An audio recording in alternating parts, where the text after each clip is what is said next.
Again, people sitting in the back, I would really appreciate if you come a little closer so we can actually see what we're talking about.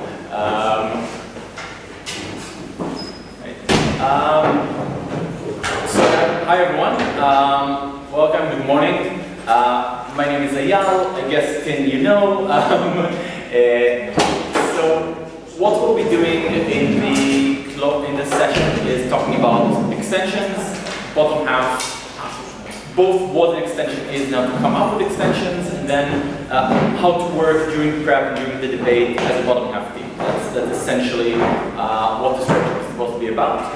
Now, just to start out, could someone tell me what it means to extend? Like what an extension is in debate? Yeah. Maybe it is making your speech longer. Sorry? Making your speech longer. Longer. Yeah. Okay. Any other? I think you have to say more. You need to say more about something. To improve, to improve that is already said by the opposing team, let's say. Yes. Sorry? That by opposing team to extend their argument. Okay. Yeah. Adding additional information to the points made by the opening part and making that argument your own. Okay, so basically, I think many of these things are true. I'll try and generalize from that. So basically, as a closing team, either closing government, closing opposition, what we want to do is make sure that we have either new arguments, things that haven't yet been said on why this motion is a good or bad idea, depends on what side we are. Or, as you said, we can have new reasons on why a specific argument is true, or taking an argument that's already advanced by our opening and just analyzing it more in depth, and so on. And another thing we can technically do is explain why certain arguments are more important than others. So, for example, if we have opening government, we are closing government, let's say, and opening government has shown that, let's say, this motion will produce a lot of very good results. And opening opposition claims that this motion is that it's something that's immoral to do. Something that's a valid extension. So at this point, sort of, if you think about it, the judge is in a dilemma, because on the one hand, this is a good thing practically, but this is a bad thing principally.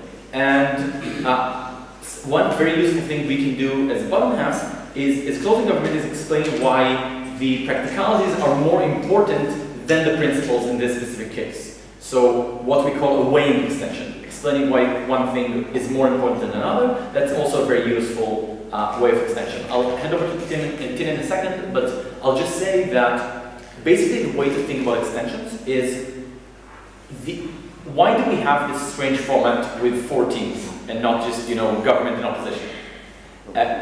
I think the main reason, part of it is just it makes strategy more interesting and so on, but a big part of that is just we want the debate to move forward. We don't want to have just everyone focusing on this one very small argument, making more reasons for it, more reasons against it, and rebuttals back and forth. We want the debate to be about different stuff. We want the debate to be both about principles and about practicalities. We want it to be about different stakeholders, about different people who are influenced. And the idea that as a bottom half team, you get credit for expanding the debate, for taking it further to places that haven't already been there in the top half. Does that make sense?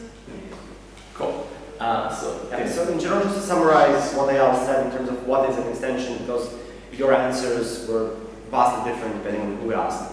When we talk about extensions, the fact that the closing teams need to deliver an extension, this means delivering new content in contrast to their opening team. So this means bringing new arguments, new framing, new context, new examples as closing argument towards opening argument or as closing opposition towards opening opposition. Extensions refer to the duty of the closing teams to present something new, to present a reason that has not been there in opening, or to give a same reason and explain it better. Now, what I want to make clear at this point is that the reason why many beginner teams end up not having extensions, and therefore being, as we say in debate, derivative of their opening, is because they perceive extensions as being completely new arguments. They perceive extensions as being, oh, if open government talks about men and women, then I should talk about about children because that's what they haven't talked about yet.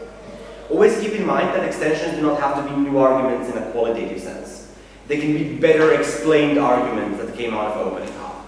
So the way I would perceive extensions, and some of you have gotten this advice from me if I judged you, is that you look at your opening team as if you were judging them.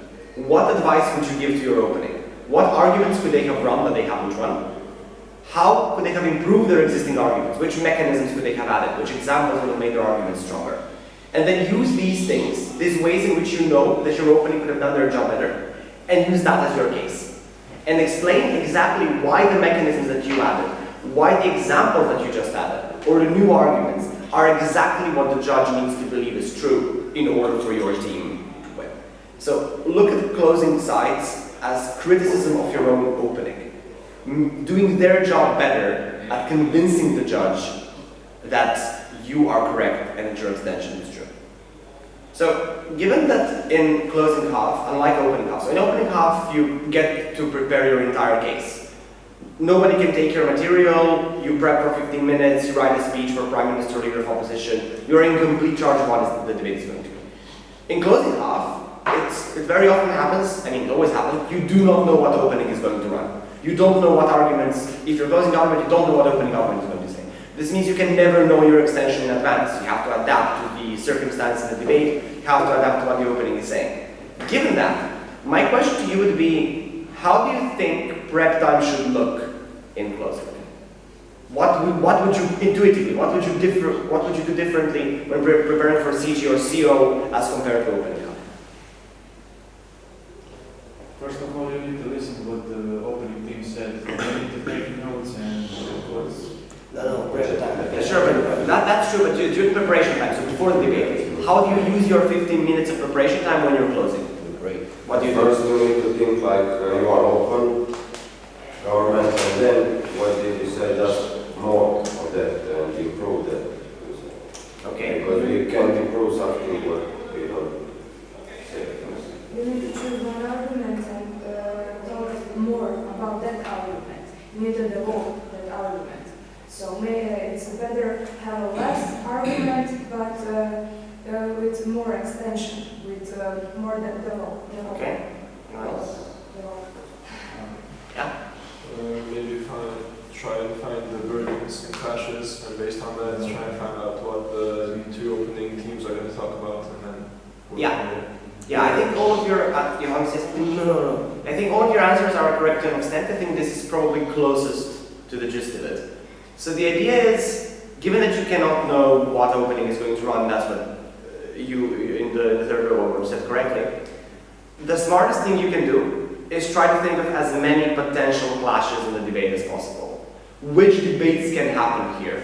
Who are we going to clash about? Which people? Which context? Which effects? The more clashes you think of, the more potential arguments you have when you get to the debate. So I would not necessarily say that it's very smart to take one argument in prep time and develop it really hard, because it can still happen that your opening team takes the same argument and also develops it really hard, and then you don't have an extension. So prepping and closing is more talking about what could happen in the debate. All the various clashes, all the various burdens, so you're ready for whatever case. So what do we do if opening government runs this model? What do we do if they run this model? So for example, to give an example, at Cambridge IV this year, 5th round, there was this motion about a Future Generations Commission, which is essentially a government body which we would create to represent the interests of young people and unborn children. And it would have veto power. That would mean if the government introduces a law which, I don't know, hurts the ecology, hurts the environment, and creates climate change, this commission would have the power to veto it. And so Laura and I, we were closing opposition. We did not know what government would run, so we prepped for two different cases. So will the government say that the parliament of a country will be able to override this veto, to cancel the veto? So if they say there's a parliamentary override and the parliament can say we cancel the veto, as very often happens in representative democracies, we can run this rebuttal to them. However, if they say that the parliament does not have the possibility to override the veto, we can run these arguments. So that's the way you should think in closing. What are the different scenarios that could happen, and how do you prepare for them specifically? I also think that another thing you do is think more about context and characterization. So what are the actors in the debate? Who is involved? How do they think? What are their perceptions? What are their interests? What are their incentives? So I'm just gonna use this opportunity to give you a useful rule of thumb for doing incentive analysis. I'm gonna hand it back to Ayal. So very often the way you can extend on opening teams, even if they run good arguments, is by explaining why their arguments happen better than they did, right? So when you have this practice motion you had 2 days ago about welfare being paid out depending on children's performance in schools, a lot of the analysis from, I don't know, opening government or any government team about motivation, about their success, about how they handle the stress, is based on a very close analysis of the incentives of children and how they're going to manage the situation psychologically. So even though all openings are going to run a motivation argument, you can very easily extend an opening by providing better characterization of these children.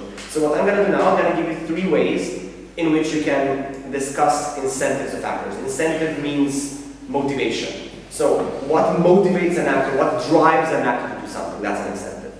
So I think there are three things you can do, 3 questions you can ask when analyzing stakeholders and actors. One is, what does the actor want? Just a very simple question. What do you think in a particular situation that a certain actor wants to do? And very often you can generalize. So you can say for most politicians that they want to be re-elected because that brings them power. You can say that most people want to have money and want to be happy. You can say that most states want not to go to war, and if they go to war, they want to win a war. So there are like general incentives, general interests that actors have. And the second thing we can do and should do is, so the first thing is, what does an actor want? What does an actor want? The second thing you can and should do is ask yourself about the trade-off. How far is the actor willing to go to get that? As in, what are they willing to trade off to get something else? So, I mean, I'm going to give a very stupid example. Of course, this trade-off is not going to happen. But if I'm a discriminated person and somebody tells me, do you not want to be discriminated? And I would say, of course I do not want to be discriminated. But then if someone tells me, okay, we're not going to discriminate against you, but we're going to, I don't know, kill your whole family, I will probably say, no, that doesn't going to work. That's the boundary I'm talking about. Even if we want something, even if something is very important to us, physically and emotionally, there's probably a line we're not going to cross in order to get that. So for example, also national interest. As a country, we probably want economic prosperity. We want to have resources. But we're probably not necessarily gonna want to go to war to get that. Because war means we lose money, war means people die, war means political consequences and ramifications. So there's a boundary we're not going to cross, although we have a certain interest. And those trade-offs are very important. The third thing you should ask yourself is, what irrationalities impact actors and define actors? Now what do I mean by this? You will have noticed that the first 2 points I gave you are very rational choice theory. They presuppose that people are rational and objective, that they can trade off their interests, and that they can make an objective calculus as to what to do and what not to do. However, that's most often the reason why rational theory very often doesn't work, and as I already said in the advanced workshop, why capitalism doesn't work, although that's a very different lecture completely, is because people are impacted by irrational things which are not necessarily best for them, but they still are impacted by this. What does this mean? For example, what do actors fear? What are you afraid of? If you're afraid of something, you're more likely to act in an irrational way. So if you are a person who is deeply afraid of a minority group, it's probably harder to convince you in a rational way that they are not a threat to you, because you are deeply convinced that there is, I don't know, a conspiracy of that group against you. So for example, you see when the Notre Dame Cathedral burned down, there were literal reports that the French police concluded that this was an accident. And then in the comments on every article, you had people saying, no, the government is lying to us, it has to be, I don't know, the Muslim immigrants, this is a consequence of our liberal immigration policy, and stuff like that. And this is the fear. So you have official information from an official institution which people are ready to discard because they deeply fear that the government is hiding something from them. That's an example of irrationality. Another example of irrationality would be moral codes. I mean, every moral code, every morality, system of morality, is irrational to the extent that you act from values, not from consequences. So for example, if from a completely material perspective, living a life of modesty and suffering, if I can live a life of luxury and happiness, is a very stupid idea. But if my religious code tells me that going through suffering makes me more virtuous, and therefore more likely to have a better afterlife, if I am religious, from my perspective, it's perfectly logical to sacrifice things in this life in order to get a better afterlife. Although, in an objective calculus, we would say that's not something we would do. So when talking about what actors will do and how they will react to policy, you also have to take into account the irrationalities that impact these actors. And then the way you can use this to drive extensions is when you analyze the actors, when you realize what their characteristics are and what they want, then you are far better placed to analyze how policy will impact them. Because that's what debating is.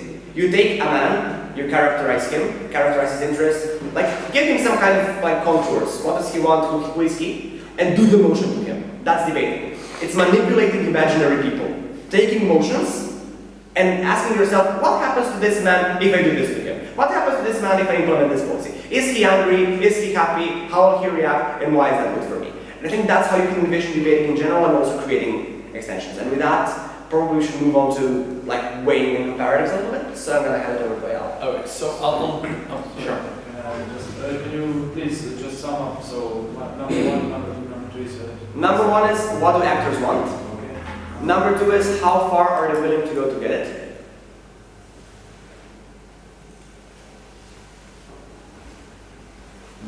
Number 3 is what irrationalities influence them. In which ways are they not rational? Okay, so first of all, just a few additional notes about the prep itself, because I think when you're doing bottom half, prep has a huge significance to how well we're going to do in the debate itself. Because if it's very hard to come up with completely new extensions while the debate is going on, if we haven't discussed them, if we don't have time to actually go through them together. So at the end of all the things Tim mentioned, of talking about clashes, talking about stakeholders, talking about these things, what we want to get at is a list of arguments. Basically, we want to leave to get out of prep as a bottom half team with as many specific arguments as possible. So, and we want to have them written down. We want to have them written down in a page that is decipherable to both of us. So we can, during the debate, say, okay, this argument has been taken, we can still use this argument. And we both know what argument it is we're talking about. Because I guess you have had this situation, some of you have had this situation, where an extension speaker extends on one thing, and the whip whips a different extension, because they weren't coordinated on what it is that they are planning to do, or what it is they're planning to run. Or the whip suddenly sees, oh, there's this one great line that we can run, but he can't really express that or communicate that to the extension speaker. So having this page of just, this is our argument, we understand what these arguments are, and we tick off boxes and say, we can't run this, or we want to run this, is really, really useful. Now, one other note here is, the concept of what an argument is different for top half and bottom half. Because, let's take again the motion on the practice. Let's take the practice motion from yesterday about the lighter sentencing for minorities convicted of crimes, right? The one we did yesterday. So let's say I have the argument that says minorities have less of a choice in committing crime. Like, that's what I want to prove as government. And if they have less of a choice, then they're less criminally responsible. We should sentence them for less, something like that. So, as opening government, my argument could just be this, and under this I'll have different reasons. I'll have a reason saying they live in poor neighborhoods where they have where they sometimes need to do crime in order to sustain themselves. I might say they're under a culture that says some of these things are legitimate. They had less of a stake in making state laws, and therefore it's like laws tend to criminalize them more than they criminalize the majority of the population. Things like that. So for me, all this is one argument. If I'm bottom half, these are several different arguments. Because there is this one thing that I'm aiming to prove, which is they are less responsible. And under that, let's say I have 5 different reasons why they are less responsible. If opening government did 3 of these reasons, I am still left with 2 reasons. So what I want to do is try to think through sub-arguments. Not just like This is a general thing I want to say, but every specific reason for something can become an argument in itself. And when you think like that, you can end prep as bottom half having 10 different arguments. And when you have 10 different arguments, you will always have an extension. So I think that's a very, very useful thing to keep in mind. Does that make sense? Can you repeat one more time? The last thing, can you repeat one more time? Yeah. The main thing. Sorry? The main thing, can you repeat? Yeah, I'm saying think of every different reason you have for something happening can be an argument in itself. And you write it down as an argument. Do you got it? Okay, sure. And then you have just a large number of arguments that you can make. Now, another thing that you want to be thinking about in prep, and I think this is what Tim was referring to, is ideally, after we already have some arguments, we can say, okay, now let's say that our top half team says these arguments. We still have this argument left. How do we explain that this argument is more important than all the stuff that our opening team has brought? How do we explain that this thing does influence more people because it's more because it's the basis for what they are trying to prove, like Tim mentioned before. Think of different ways in which we could explain that this argument matters. That's another thing that I think is very, very useful to do already think about during prep.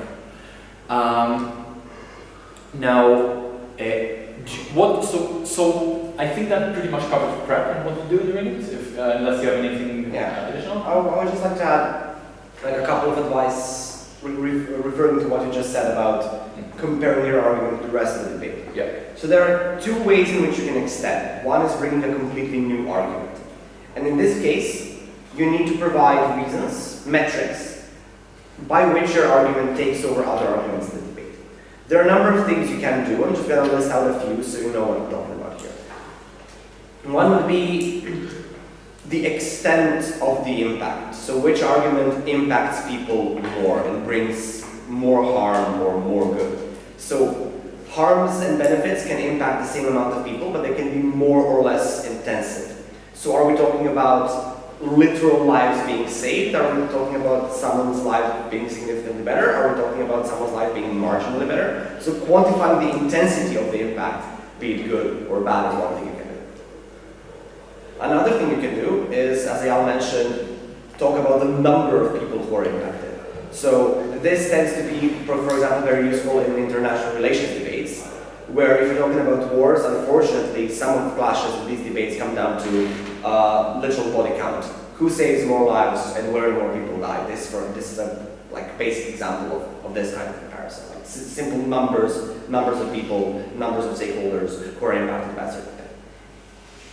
The third thing you can use as a metric is specific characteristics of actors. So for example, I can say, although, and again I'm using very simple comparisons and just dumbing it down, this is not going to happen in a debate in this way, just simplifying it. But if you have a situation where you can say, okay, on your side maybe more people are harmed, but on my side we're saving more vulnerable people. So I think this very often happens in economics debates, and especially debates about taxation of corporations and companies and similar things. Because although there is a harm to a large number of corporate actors, if you tax them for something, I don't know, for example, if you implement a carbon tax and they lose more money, you can say, sure, they lose money, but they're able to take that loss because they are rich corporations, because they are international brands, because they have contingency funds that are already prepared for potential government policies which may take away from their budget. However, by implementing this, we save more vulnerable actors who cannot afford the actions of these corporations. Like if we're talking about a carbon tax, then everyone who lives in an ecologically endangered area in the context of, I don't know, flooding or lack of arable land, whatever, is impacted by the anti-ecological action of corporations. So although we harm corporations, they can take the harm. On the other hand, we save people who are very vulnerable to the consequences of how these corporations act. That's an example of this. The fourth thing you can do is time frame, long-term versus short-term. But keep in mind, very often people prioritize the long term. You just instinctively think that if something is long-term, it is better. That's not necessarily true. Very often, you have to act immediately. Very often, there is something that we call a tipping point, a point of no return. We either have to act now, or we're not going to be able to act at any point in time. And although waiting longer or whatever would mean in an ideal scenario that we lose less resources, lose less lives, given the specific context, in order to save something, salvage something, bring some benefit, sometimes we have to prioritize the short term. And the last thing you can do, you can weigh principles against practicalities. So if you have a principle claiming that something is justified for some moral reason, you can weigh this off against practical arguments by trying to make your argument independent of outcome. So whatever happens here, our principle is superior to any argument in the debate. And there was this debate in Leiden Open, which I debated this year, about the judicialization of politics. So what this means is the increased influence of courts and the judiciary on lawmaking. So the United States would be an example of this. Because the United States, given their legal system, when the Supreme Court strikes down a law, this immediately becomes part of their legislative framework. Yeah. So, opening government and opening opposition had a very big clash on whether or not the judicialization of politics leads to more progressive policies. So, on which side do we get more rights for women, more rights for LGBTQ, more rights for, if it's America, black people, and so on and so forth. So what we ran as closing government is we do not care. So we think opening government is right and we probably get more progressive policies. But even if opening government is wrong and opening opposition is right, we're going to give you a principal argument. We're going to say that regardless of whether we get more progressive policies or not, the judicialization of politics means that the ordinary citizen has less influence over governments, and that's bad. Regardless if he's left-wing or right-wing, regardless if he votes progressive or conservative, it's generally bad that citizens have less influence over governments. And that's weighing principles or practicalities. Regardless of the outcome of the opening half clash, we have a principle which stands on both sides of the house. And that's how you can operate. So these are ways in which you can weigh extensions when you have a completely new argument. Things change if you are running an analysis extension, or as Ayal called it, a weighing extension. And that is running essentially the same argument as opening, but trying to make it better and stronger. Oh, that's not what I meant when I said weighing extension, just to be clear. Oh yeah, sure. Okay. So what you do at that point is you take that argument and you try to specify points within that argument which make the original argument stronger. So you need to have explicit weighing and explicit comparatives in a sense of this specific mechanism, this incentive that we analyze of what an actor will do in a situation is what makes the opening halves argument work. They're very good at, for example, explaining their impacts, and their impacts are really good. But in order for their impacts to happen, we need to provide you as a judge with a mechanism as to why they happen. We as closing give you that mechanism. Or the converse may happen. Opening is very efficient at proving that something will happen. It's very unclear why this is important in the debate. You can come as closing and say, sure, opening proves this is going to happen. We're going to explain why this is extremely important, what the impacts of this are, and then how this compares to other teams in the debate. So if you're running an analysis extension, you should have explicit points of comparison to how your addition to that argument is exactly what makes the argument tick. Because otherwise, you may end up getting a fourth anyway. Because you may add something new to the argument, but it may still be unclear to the judge why the new part you added is more important than the parts opening brought to that argument. So you need to have explicit comparison as to why your addition to the argument is necessarily the most important addition to that argument. That's the conversation way. Okay, so now to move on to what we do during the actual debate. And I think that again is really, really important, and many teams get this wrong. Because there are two common mistakes that teams will make when they are in bottom half. One, spending their entire time just writing their own arguments, not listening to what's going on top half. If you're doing this, it's a sure way of making sure you're actually repeating stuff that already been said, you're entering the debate in an irrelevant place, and you can really collapse with it. The other, no less significant problem is you're just listening to opening half, and you're not writing down anything, or you're not writing down your own arguments. Again, it's very, very hard to, you will be spending your entire 15 minutes of prep just writing down arguments, but not yet analyzing those arguments. It's very hard then, if you've just been listening the entire debate, to come up and make good analysis when you're standing up to speak. Does that make sense? I'm really not sure you're with me, so I want to get like, if I'm going too fast or if I'm not clear, let me know, okay? Yeah. So basically, you are saying that the perfect way to approach is find some balance between Exactly. your own arguments and listening to what others say. Exactly. And I think that balance is basically the whip speaker listens to what everyone is saying, the extension speaker writes or analyzes the extension. Basically, the most important job of a whip speaker is not the whip speech itself. If you add a bad extension, your whip speech will not be enough usually to put you first in the debate. If your extension was off clash or if your extension was just badly made, the whip, there is a limit to what a whip can do in order to save that. The most important job of a whip speaker, and how many of you are extension, how many of you are whip speakers? Who is extension speaker usually? First speaker, like, just by show of hands, which of you does whip speaker?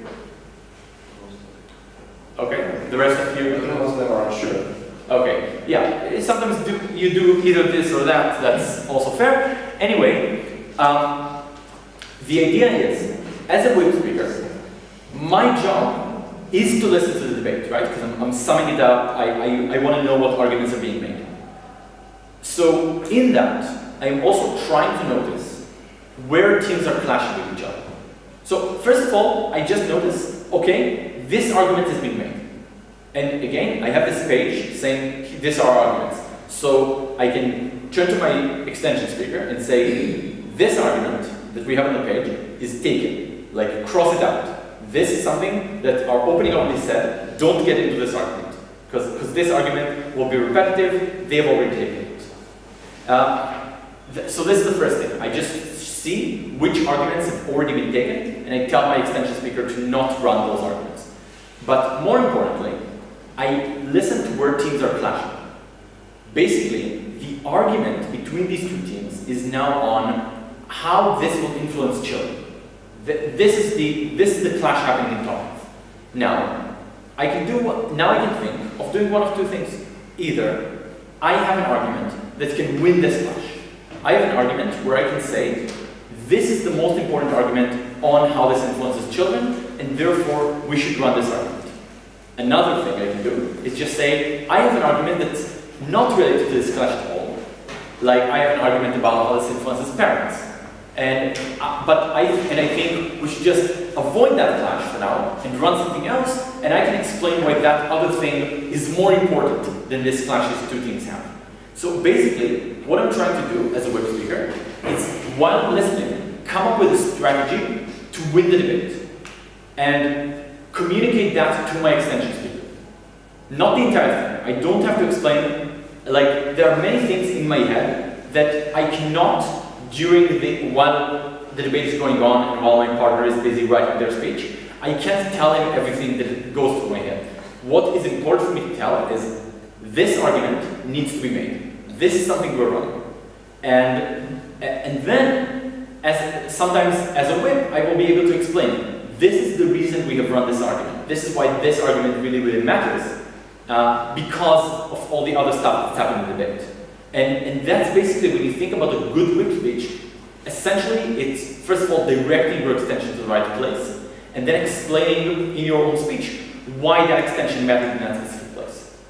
Now, I would also say that therefore, maybe the most important skill for an extension speaker is being flexible. Is not falling in love with one specific argument and saying, I'm going to run this and I don't care what else happens. I'm going to run this argument because I love it, I've analyzed it so well, I have this great analysis for it. But being able to shift in the middle of the debate and do something else. Something I have not prepared for, something that we had on our page, but right now became the most important piece of extension and I need to run that.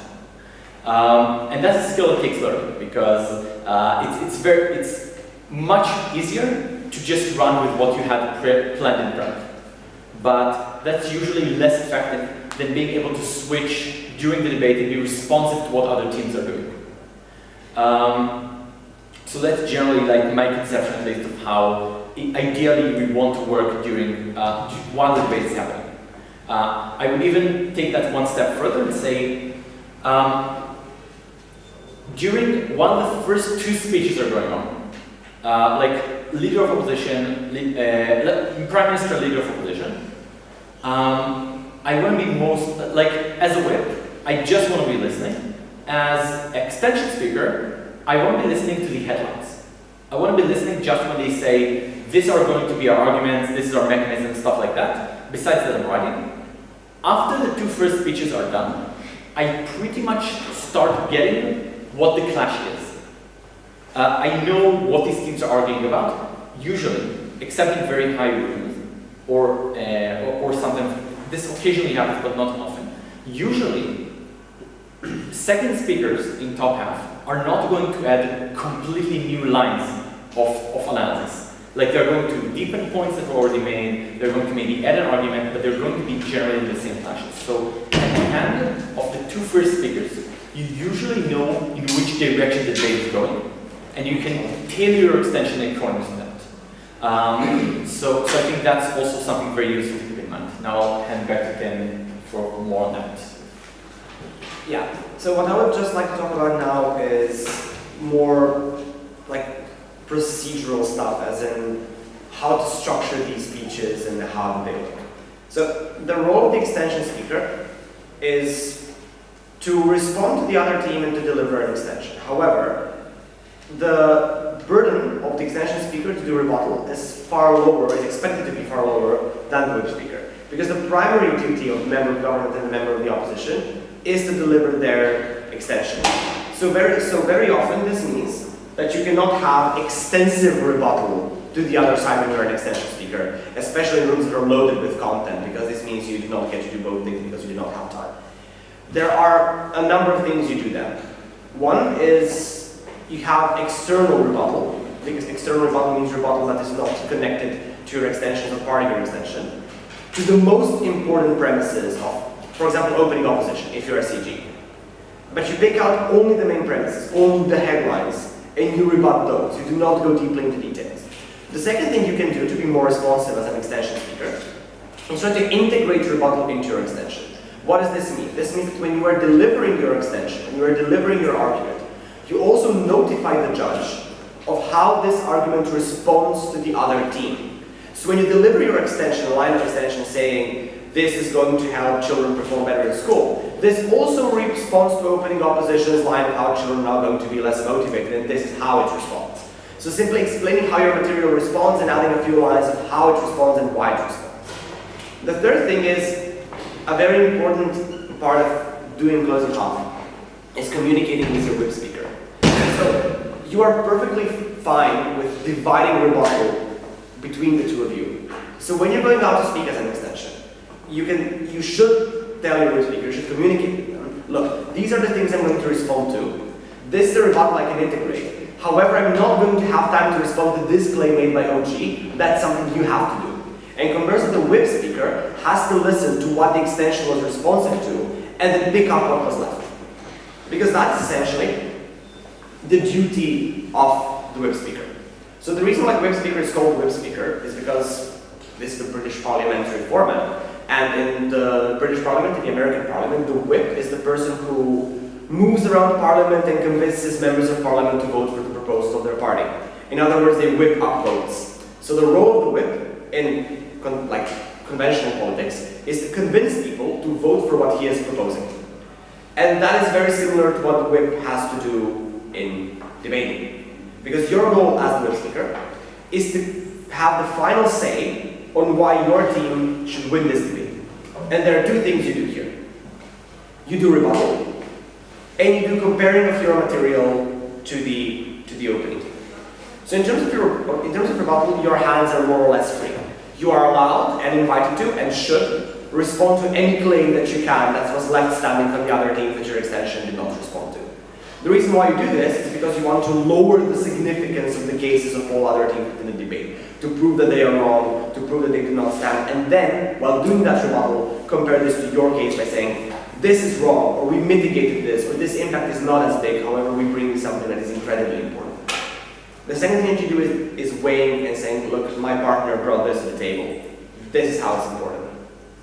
I've seen various ways in which speakers do this. There's probably two basic structures that you can follow. One is just going team by team, starting with both teams on the opposite side and doing rebuttal on both of them, and then ending with comparing yourself to your own opening, just going around the room and giving commentary on what is your comparison to each and every team in the room. The second way is to detect clashes, as in these are the specific pieces of content we talked about. There was a clash on fairness, there was a clash on where do we bring more, I don't know, economic prosperity, there was a clash on where we save more lives, and then within the framework of that clash you explain how your side wins the clash. So on the clash of who saves more lives, this is what OG says, this is why they're wrong, this is what CG says, this is why they're wrong, and this is why we as closing opposition have brought you the primary reasons why we're going to save more lives in this case. These are like the two structures you can follow. What is very important to note is that as a weak speaker, you're not allowed to introduce new arguments. You are allowed to provide framing for your arguments. You are allowed to deepen your arguments through responding to attacks made against your arguments, as in I brought an argument to CG, then CO responded, then I respond to CO, and by doing so I strengthen my argument. You're not allowed to introduce new arguments that have absolutely nothing to do with what your extension speaker had to say. And you cannot, what we call in debate, backlog, which means that the extension speaker delivers a very broad and unanalyzed extension, and then the web speaker comes and analyzes the shit out of it. That's not allowed, because it's unfair, because it does not allow other teams enough chance to respond. So very often, you will want to squirrel the rules a little bit, and you will want to push in some new things in the whip, or some things which you are unsure of whether they're new or not, or whether the job will credit them or not. If you are trying to do that, and we're not going to lie and say it's not going to happen, because it will happen, especially in higher rooms, what is a useful tactic is to frame it as rebuttal. Say, what I'm explaining to you now is a perfect response to this claim coming from opening government, for example. Because you are formatively allowed to do rebuttal. And it's far more likely that your material is going to be credited than not discarded if you frame it as being a response to the other team, as in, oh look, CO came and they attacked my extension, I have to protect my extension, I was forced to do this, I was forced to introduce this content, rather than if you make it sound as if it's an integral part of your extension coming out in the web speech. So I think that's something that you can keep in mind. So Ayal, do you have any other advice for like technical execution of the whip or the extension? I just think a useful frame to keep in mind in whip speeches is basically you are a biased judge. Assume you are sitting on the judge panel and you're having a discussion. You really want this thing to go through. And what you're trying to do is get the rest of the panel to agree with you that this thing should go through. So you're not allowed to make up arguments that this team has never made, because then they will say you are silly, you are not actually being helpful to this discussion. But what you are able to do is just play with the debate, like say, but look, this thing that they said, it's really, really relevant for something that happened in the top half, or what they said actually beats something we get from the other bench. Things like that, I think, so just trying to think of it like that, I think is very helpful, because this position of whip is slightly strange. Most positions in debate is just like, here are arguments, and here's why the other side is wrong, which I think is the reason it's easier to do. Like, you take a person who's never done debating, you ask him to do a prime minister speech, they'll do they won't do amazingly, but it will be an okay speech. Like, here are reasons why I think this thing is true. Take a person who's never done debating and ask him to whip, it will be a complete blunder.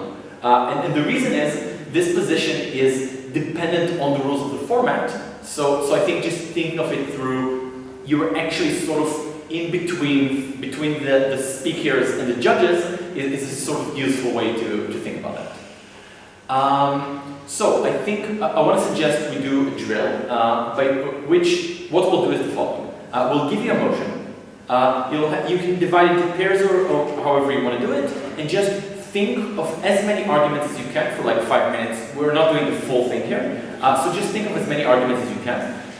Then one of us is going to give, like, you all, for this purpose, are closing arguments. You're all, like, you're a closing team trying to have more arguments. one of us is going to simulate a prime minister speech. Like a prime minister speech we would give on this motion. And your job is extending. How would you extend? What things would you add that we have not yet said? Do you have a suggestion for me? I had some idea, but if you have something... No, I think I have something that's relatively basic yet not shallow. Yeah, sure. So... I think this one's good. Giving more votes to disenfranchised minority groups. Yeah, sure. Okay. Sure. At PEPA we rephrase there's 2 votes. Okay, sure. So, this house would give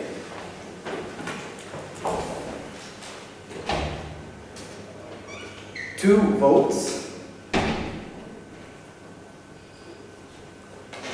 to disenfranchised, I'm going to explain the meanings later, to disenfranchised minority ethnicities.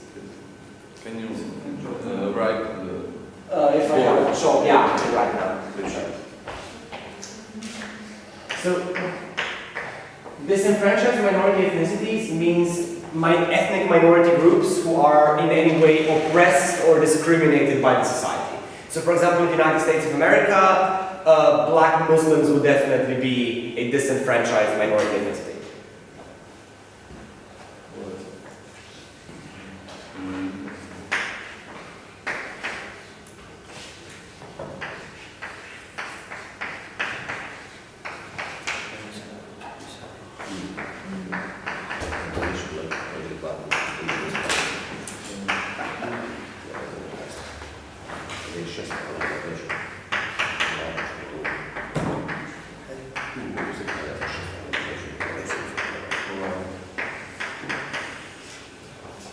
Can you translate it?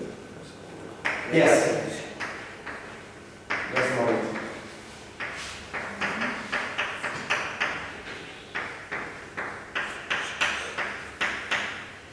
So first I'm going to explain it again in English because it's being recorded and I'm going to translate the Croatian over here. So what this means is essentially members of groups that are in any way oppressed by the society, in any way discriminated, or in any way disprivileged should get 2 votes. If I'm a black person in the United States of America, I should get 2 votes. If I'm a member of the Turkish minority in Germany, I should get 2 votes. If I'm in any way a disprivileged minority ethnic group. So in Croatian this means, ako imate skupinu, etničku grupu, bilo koju etničku grupu, koja je diskriminirana, koja je disprivilegirana, bilo koji član te skupine treba dobiti 2 glasa. A kakav 2 glasa? Give 2 votes? Na bilo kojim izborima. Parlamentarnim, predsjedničkim, Europskim parlamentom. Da imaju 2 predstavnika koji ih reprezentiraju. Ne, znači na izborima imaš 2 glasa. Onda dobiješ 2 glasa. Glasa je kontate se kod 2.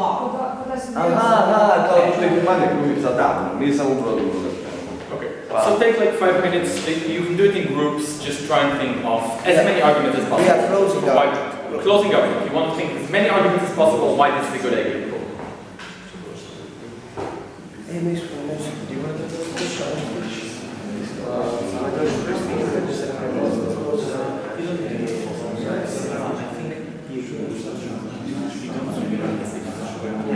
Yeah, just I'm asking just for 5 minutes. Just gotta make some short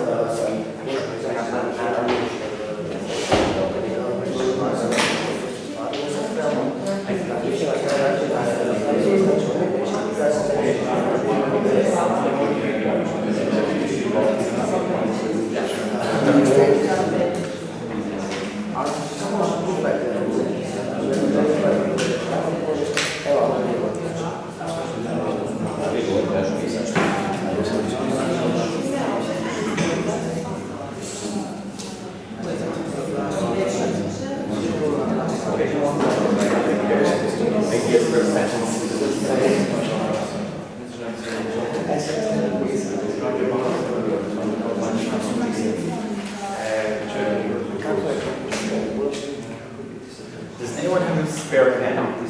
What? Do you have a spare pen? No, you have your own pen. You need it, yes. But,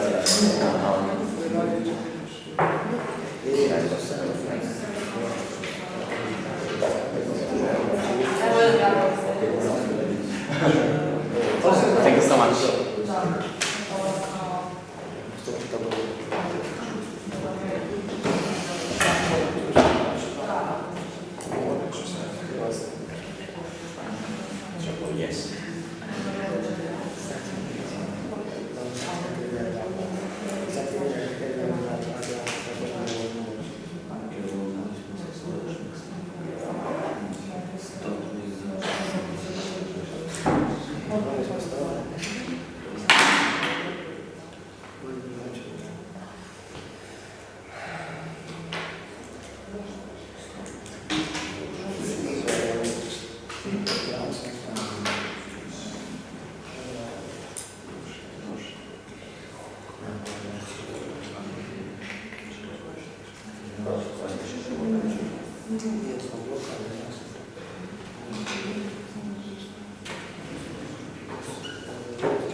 Scrivevamo sul papiro.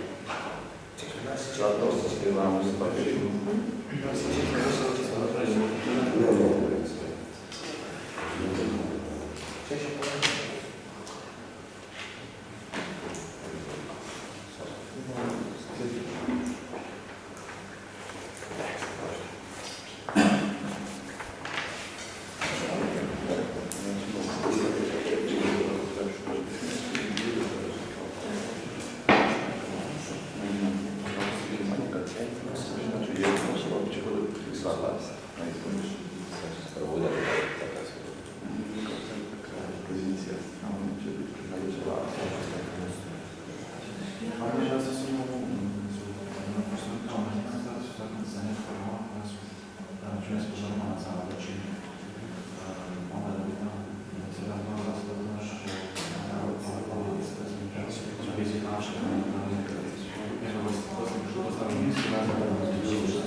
Jesmo mi opozicija ili druga vlada? Druga vlada, to je znači Da, tu vidio vlada.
Okay, so we're now going to hear a Prime Minister's speech from Tin on why we should do this motion. So listen carefully. I'm going to do a shorter one. It's going to be 5 minutes.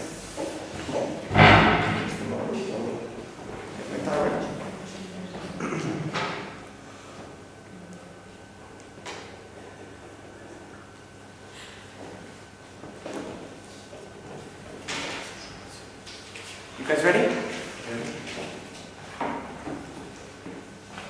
We think that when the state has taken, the state should also give back. We think that who the state has taken the most from are exactly these disenfranchised groups. Note, when we speak about disenfranchised groups, we talk about groups who face everyday oppression in life and that this restricts their access to various kinds of opportunities. It restricts their access to education, to healthcare, to employment. It means they face everyday violence, they face everyday oppression. This means that within institutions, when they even try to access them, they are going to face internalized biases, which means that at the end of the day, they are less likely to gain recourse from these institutions. Note also that this disenfranchisement cannot be removed by their actions, i.e. I cannot become a better person, therefore be less disenfranchised. This oppression is based in biases and discrimination and fear, and is incredibly hard to combat against. For that, we need this model. In terms of the model, this simply means we do what the motion says, we give 2 votes to everyone who is a minority ethnicity and is disenfranchised in a specific society.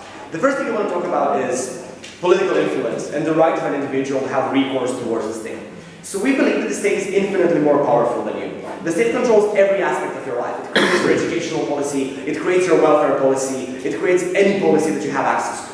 This means that the laws of the state shape your everyday life. Simultaneously, the state has huge coercive and violent mechanisms to force you to do its bidding. The state has the military, the state has the police, and can force you to comply if you do not want to comply. And thirdly, you cannot opt out of being in a state. The world is made up of states and you cannot avoid the state. This means the state is so much more powerful than you and controls your life, and simultaneously you cannot avoid it. Therefore, the only way for you to have a dignified life is to control the institutions of the state. If you cannot avoid it, and if it's so powerful, you should be able to harness its power in order to achieve your interests. Given that every person is an equally valuable moral actor, we see this recourse should be equal for everyone. There's a number of reasons why this recourse is not equal for disenfranchised minority groups in the status quo.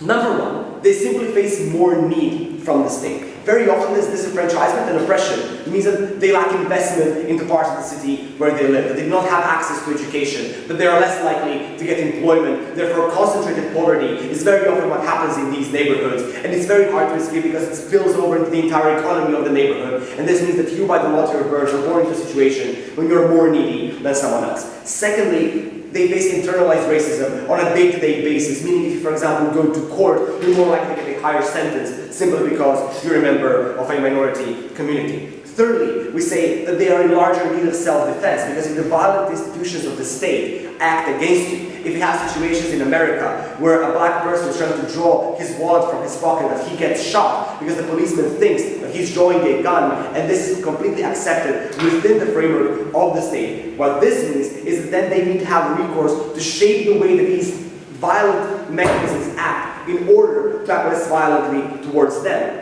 Fourthly, we say there's a principle of reparations at hand here. If the state has taken from you, if the state has neglected you, then the state has the duty to give you the equal amount of recourse to leverage that. The same way in which courts work. If the state has screwed you over, you can sue the state for compensation, and you're entitled to the same amount of compensation equal to the harm that has been done. The same thing is at play here. Lastly, we said even to the extent to which they have one vote in the status quo, they are less likely to vote for a number of reasons. Political apathy, which results from the fact that you face discrimination every day and you believe nothing is ever going to change.